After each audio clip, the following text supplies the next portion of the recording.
Quel est le pire des petits déjeuners qu'on peut prendre le matin? C'est une question qu'on me pose régulièrement, savoir finalement qu'est-ce qu'il faut éviter le matin au petit déjeuner et quel est le meilleur petit déjeuner à privilégier, celui qui va vous donner à la fois de l'énergie pour toute la matinée sans qu'il y ait un impact important sur votre glycémie. Vous savez, c'est important de limiter les à-coups de glycémie pour mieux maîtriser votre appétit, pour mieux maîtriser vos fringales et vos envies de sucre tout au long de la journée.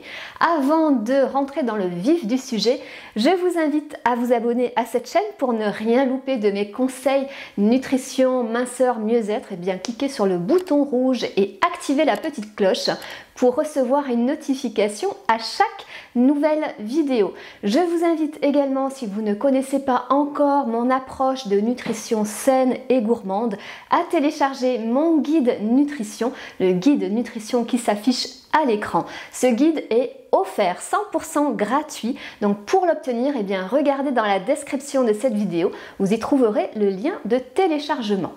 Alors, quel est d'abord le pire petit déjeuner qu'on puisse prendre? Le pire petit déjeuner, c'est un petit déjeuner qui est à la fois riche en sucre, c'est-à-dire en glucides totaux.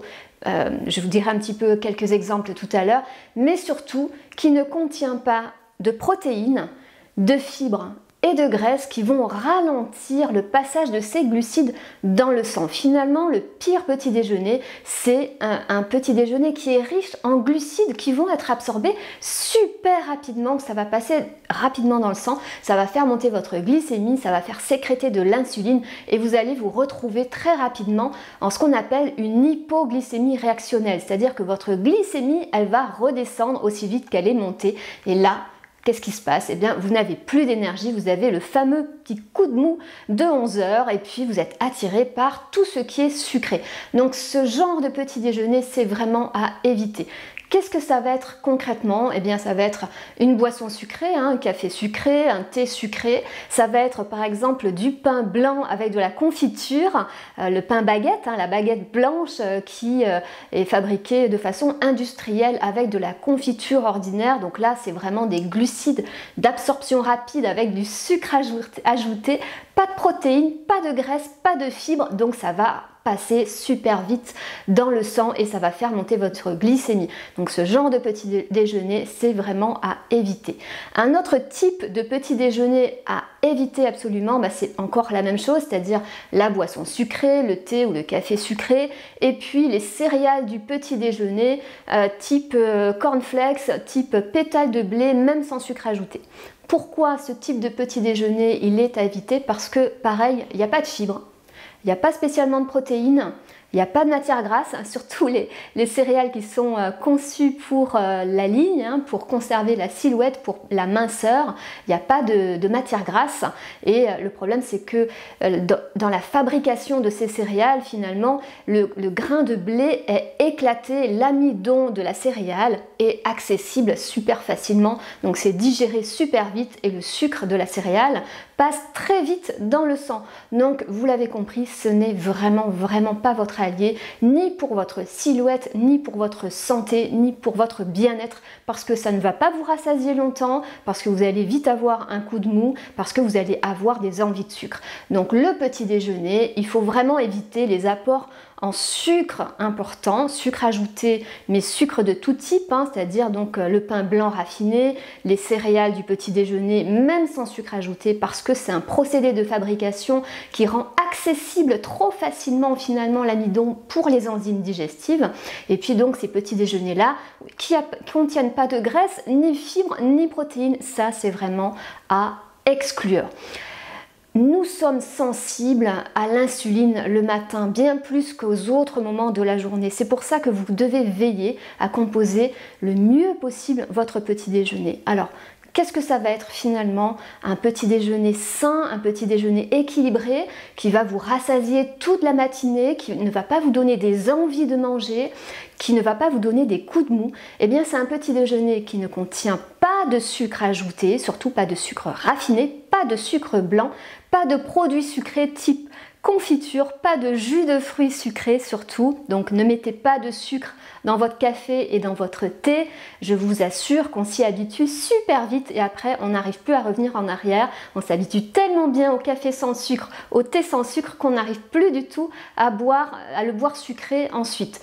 Donc prenez une boisson sans sucre, prenez des fibres, du pain complet au levain par exemple, ou des flocons d'avoine, d'autres flocons de céréales, c'est riche en fibres, peut-être des petits morceaux de fruits, des baies rouges par exemple, des myrtilles, des choses comme ça. Ça c'est riche en fibres, c'est pauvre en sucre et c'est très bien pour le petit déjeuner. Des protéines, bien sûr, les protéines vous allez les trouver dans les œufs, dans du jambon si vous voulez mettre du jambon sur votre pain complet au levain. Ça peut être donc des œufs brouillés, ça peut être du fromage bien sûr, ça peut être aussi pourquoi pas du skyr qui est riche en protéines, ou du petit suisse ou du fromage blanc plutôt de brebis ou de chèvre. Vous savez que le lait de vache et les laitages au lait de vache c'est pas l'idéal non plus, en tout cas de ne pas en abuser. Donc pensez aux protéines le matin, pensez aux fibres et puis pensez aux matières grasses. On a besoin de matières grasses, du beurre sur les tartines ou bien lors de la purée d'amande ou quelques oléagineux, pourquoi pas des lamelles d'avocat, donc de la matière grasse dans le fromage que vous allez manger, etc.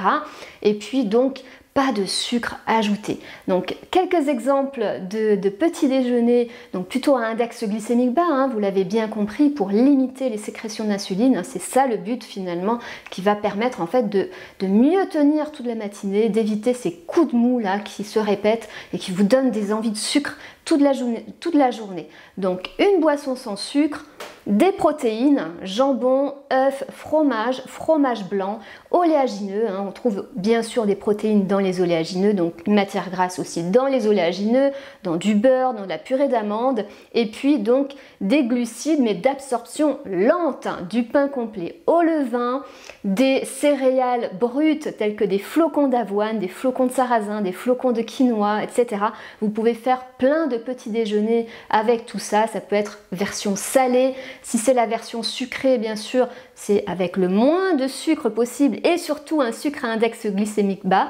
Et puis là, au moins, vous avez un petit déjeuner qui va vous tenir et qui va vous donner de l'énergie toute la journée, en tout cas toute la matinée, sans coup de mou, sans fringales, sans envie de sucre.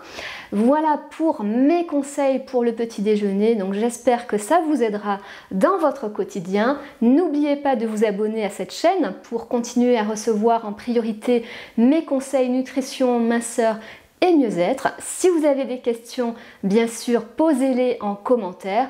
Et quant à nous, on se retrouve la semaine prochaine pour des nouveaux conseils nutrition, minceur et bien-être.